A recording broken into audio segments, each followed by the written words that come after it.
Original Story.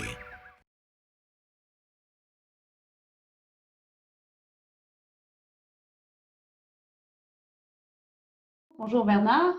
Bonjour Claudia. Claudia Vasquez de Original Story. Je suis fondatrice de cette agence de marketing hybride puisque nous sommes spécialisés dans le secteur agroalimentaire et alimentaire et des ingrédients depuis l'Espagne, depuis Barcelone, vers le monde entier. Et je suis aussi journaliste pigiste dans ces mêmes secteurs. Et j'ai l'honneur d'avoir avec nous ici, Bernard Boutboul, qui est le président et le fondateur de Gira Conseil. Bonsoir Bernard. Bonsoir Claudia, bonsoir à tous. Eh bien, merci pour ta disponibilité. Bernard, tu es à Paris, en France, et tu as créé, il y a plus de 30 ans, ton propre cabinet de conseil sur le secteur de la restauration. La restauration a un avantage énorme par rapport à tous les petits commerces qui sont très touchés dans le monde entier. Je pense à la librairie, aux magasins d'optique, aux magasins de chaussures, voilà, qui, eux, sont concurrencés de manière extraordinaire par Amazon. La restauration, Amazon ne peut rien contre elle. Au contraire, la restauration a plein d'autres sources de chiffre d'affaires. Et au contraire, la restauration a aujourd'hui des plateformes de livraison qui sont plutôt des gens qui aident la restauration plutôt que des gens qui combattent la restauration et qui prennent des parts de marché de la restauration. Donc, la restauration est mieux placée pour s'en sortir que les autres commerces face à cette pandémie. Par rapport aux producteurs et fournisseurs qui sont orientés vers le secteur de la restauration, quels seraient les conseils à leur partager?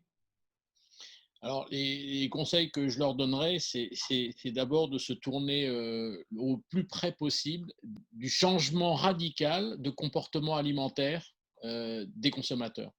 Ils ont beaucoup changé, non pas à cause de la période Covid, qui n'est pas terminée d'ailleurs, mais ils étaient en train de changer depuis déjà quelques années bien avant le Covid.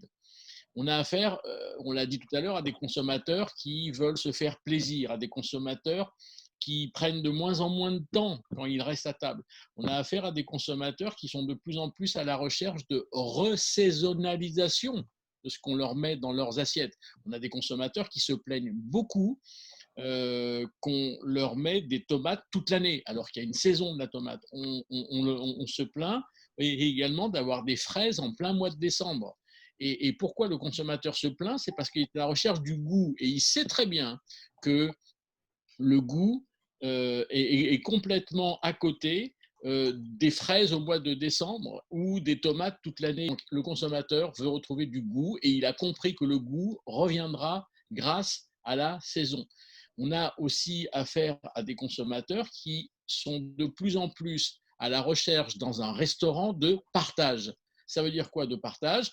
Ça veut dire qu'au lieu de ne pas prendre plutôt une entrée chacun, eh ben on a envie de se prendre une entrée à partager.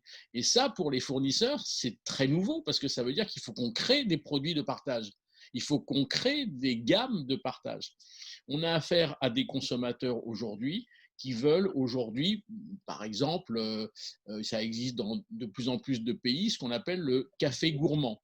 Café gourmand, c'est quoi? C'est au lieu de prendre un dessert, je prends un café ou un thé avec 3 ou 4 petites pâtisseries, 3 ou 4 mini-pâtisseries.